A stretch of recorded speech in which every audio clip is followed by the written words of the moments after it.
특검이 기소한 주된 근거는 물증입니다. 김건희 씨의 통화 육성과 문자 메시지 등 JTBC의 보도로 알려진 내용들입니다. 대부분 진술을 거부했지만 물증까지 피할 순 없었습니다. 조혜영 기자입니다. 도이치모터스 주가 조작 의혹, 김건희 씨와 증권사 직원과의 통화 육성은 주가 조작 공모를 입증하는 결정타였습니다. 수익 배분 약정도 손실보장 약속도 없다고 주장해왔지만 특검은 거기에 40%를 주기로 했다. 6대 4로 나누면 저쪽에 얼마를 줘야 하는 것이냐.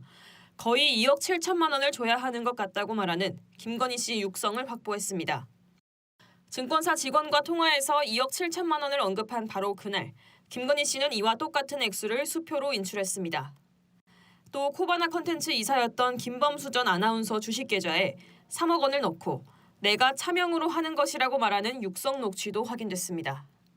정치자금법 위반 혐의를 입증하는 핵심 증거로는 명태균 씨와 주고받은 대화 메시지가 꼽힙니다.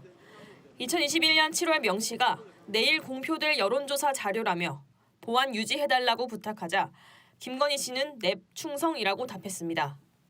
건진법사 전성배 씨를 통해 통일교 측으로부터 그라프 목걸이와 샤넬백 2개 등 8천만 원 상당 뇌물을 받았다는 의혹을 입증한 것도 결국 김건희 씨 목소리였습니다. 2022년 3월 30일 김 씨가 통일교 당시 2인자에게 제가 비밀리에 하는 번호라며 혹시 의견이 있으면 이 번호로 꼭 문자를 보내달라 말하는 통화 육성이 나온 겁니다. 건진법사를 통한 게 아닌 대통령 당선인 부인과 통일교 핵심 간부가 직접 나눈 대화였습니다. 김건희 씨는 구속 뒤 5번의 특검 조사에서 대부분 진술 거부권을 행사했습니다. 하지만 김건희 씨가 과거에 남긴 목소리는 본인의 혐의를 입증하는 물증으로 되살아났습니다. JTBC 조혜연입니다. 검찰은 지난해 말 건진법사의 휴대전화 이른바 법사폰 세대를 압수해 포렌식하는 과정에서 검사와 경찰관 이력서 여러 장을 확보했습니다.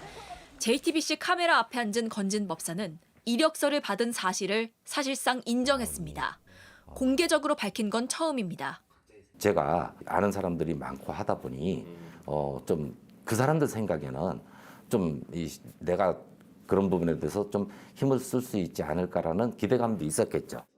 다만 실제 인사청탁을 한 것은 아니라고 혐의를 부인했습니다. 실제 힘을 쓰진 않았습니까? 저 굉장히 좀 이 공과 사를 좀 구분을 좀 하는 편입니다. 힘을 쓰지 않는데 수사기관 사람들로부터 많은 인사청탁이 들어올 수 있다는 게 납득되지 않는다고 재차 묻자 날선 반응이 돌아옵니다.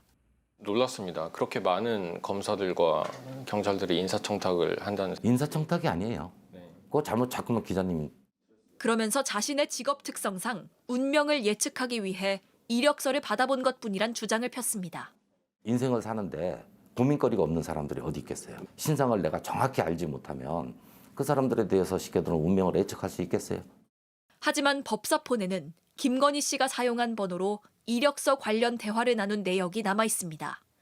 대선 직후인 지난 2022년 3월에서 4월 사이 건희2라고 저장된 번호로부터 건진에게 이력서를 보내달라는 문자 메시지가 왔습니다. 비슷한 시기 건진은 윤 핵관 측에서 내 사람들을 쓰지 말라고 한다며 불만을 표하고 곧 연락드리겠다는 답장을 받기도 했습니다. 건희2는 김건희 씨가 통일교 측 인사에게 제가 비밀리에 쓰는 번호라며 알려준 바로 그 번호입니다. 특검 역시 이 번호의 실사용자가 김건희 씨라고 보고 있습니다. 건진 법사는 수사기관에서도 JTBC 인터뷰에서와 비슷한 진술을 한 걸로 파악됐지만 특검은 김건희 씨와의 대화 등을 볼 때 이 같은 주장은 설득력이 떨어진다고 보고 수사를 이어가고 있습니다. JTBC 이자연입니다. 2022년 대선 직후 윤영호 전 통일교 세계본부장은 교단 행사에서 윤석열 당선인을 독대했다고 주장했습니다. 제가 3월 22일 날 대통령을 뵀습니다. 1시간 독대를 했습니다. 많은 얘기가 있었습니다. 이를 놓고 통일교가 대선에서 윤 전 대통령을 돕기 위해 조직적으로 움직인 것 아니냐는 의혹이 제기됐습니다. JTBC 취재 결과 특검은 윤영호 전 본부장이 김건희 씨에게 통일교의 대선 지원을 언급하는 통화 녹취 파일을 확보했습니다. 두 사람이 통화한 건 2022년 3월 30일로 윤 전 대통령이 대선에서 당선된 지 3주 지난 시점입니다. 통화는 뒷자리가 8563으로 끝나는 건희2 번호로 이루어졌습니다. 김건희 씨는 윤 전 본부장의 당선 축하 인사에 애 많이 써줘서 고맙다고 답합니다. 이어 윤 전 본부장이 교회만 아니라 학교, 대한민국 조직 기업체까지 동원한 거는 처음이라 말하자 선생님 너무 감사하다며 거듭 고마움을 표시했습니다. 윤 전 본부장 발언은 통일교 지역교회는 물론 통일교 계열 학교와 기업체까지 총동원했다는 뜻으로 해석됩니다. 통일교 측이 윤 전 대통령을 지원한 의혹은 그동안 여러 차례 제기됐지만 김건희 씨에게 조직을 총동원해 도왔다고 직접 알리고 김 씨도 이에 호응하는 통화 녹취가 나온 건 처음입니다. 김건희 씨는 윤 전 대통령 취임 뒤 7월 15일 통화에서도 윤 전 본부장에게 선거 때 많이 도와줬는데 조금만 더 도와달라며 지속적인 지원을 요청한 것으로 드러났습니다. 이와 관련해 김건희 씨 측은 당시 후원금이 충분히 들어와 큰 도움을 받을 필요 없었다는 취지로 주장하고 있는 것으로 알려집니다. 하지만 특검은 지난 대선에서 통일교가 윤 전 대통령을 조직적으로 지원한 결정적 정황 증거로 보고 수사에 속도를 내고 있습니다. JTBC 박현주입니다.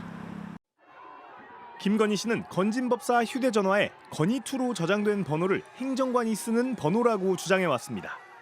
특검은 그러나 김건희 씨가 원래 쓰던 번호와 건희2가 동시에 기지국을 옮겨 다닌 점, 해당 번호를 비밀리에 쓴다는 김 씨의 육성 녹취를 근거로 건희2의 실사용자가 김건희 씨인 것으로 보고 있습니다. 취재 결과 특검은 이 건희2 번호와 건진 사이의 문자 메시지도 확보한 것으로 확인됐습니다. JTBC가 내용을 일부 확인했습니다.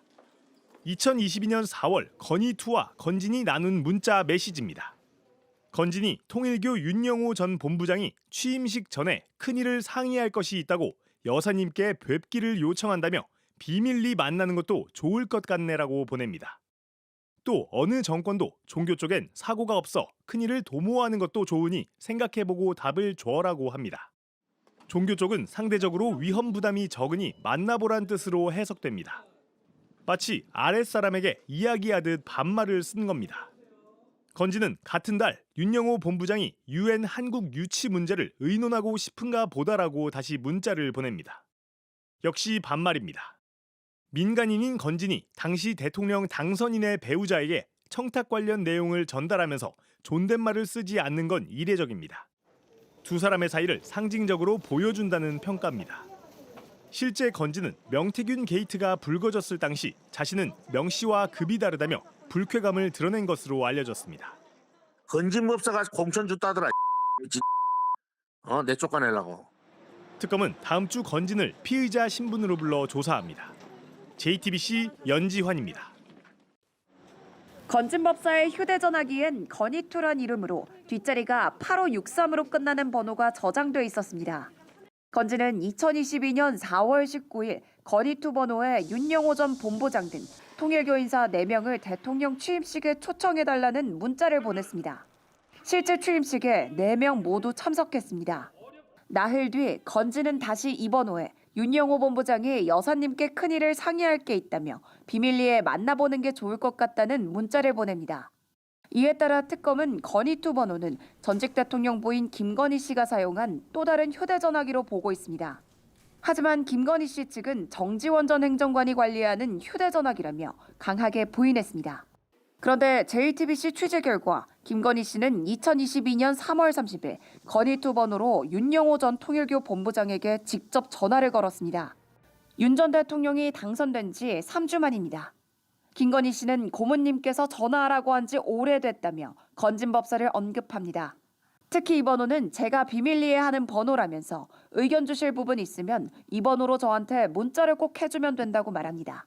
이 통화 뒤 윤 전 본부장은 여사 Y로 이 번호를 저장한 것으로 알려졌습니다. 특검은 김건희 씨의 원래 휴대전화기의 기지국 위치가 이동하면 건희2 휴대전화기 기지국도 동일한 곳으로 이동한 사실도 확인했습니다. 특검은 김건희 씨가 건희2 번호의 실사용자이면서도 거짓 주장을 하고 있는 것으로 보고 있습니다. JTBC 박현주입니다. 검찰은 건진법사 휴대전화에서 김건희로 저장된 연락처와 2023년 1월쯤 두 차례 통화한 기록을 확인했습니다. 김건희 쪽에서 전화를 걸었고 통화 시간은 5분 이내였습니다. 검찰은 건진법사에게 이날 통화에서 어떤 대화를 나눴는지 물었습니다. 건진법사는 어르신께서 험담하고 다닌다는 이야기가 들린다. 우리 가족이잖아요. 너무 그러지 마시라는 얘기를 들었다고 진술했습니다. JTBC 취재 결과 이 연락처는 윤 전 대통령 임기 중 김 여사가 실제 사용한 번호였습니다. 건진법사의 다른 휴대전화에는 이 번호가 여사2로 저장돼 있는 것으로 취재됐습니다. 정지원 전 행정관이 사용한 것으로 알려진 건희2 번호와는 다른 번호인 겁니다. 전화가 걸려온 2023년 1월은 건진법사가 인사청탁이 받아들여지지 않는 데에 대한 불만을 주변에 토로하고 다니던 때입니다. 검찰은 건진법사와 통화한 김건희가 실제 김 여사인지 캐물었지만 건진법사는 기억나지 않는다며 답을 피했습니다. 특검은 다음 달 6일 김건희 여사를 소환해 건진법사와 통화한 사실과 대화 내용 전반을 직접 확인할 계획입니다. JTBC 김영민입니다.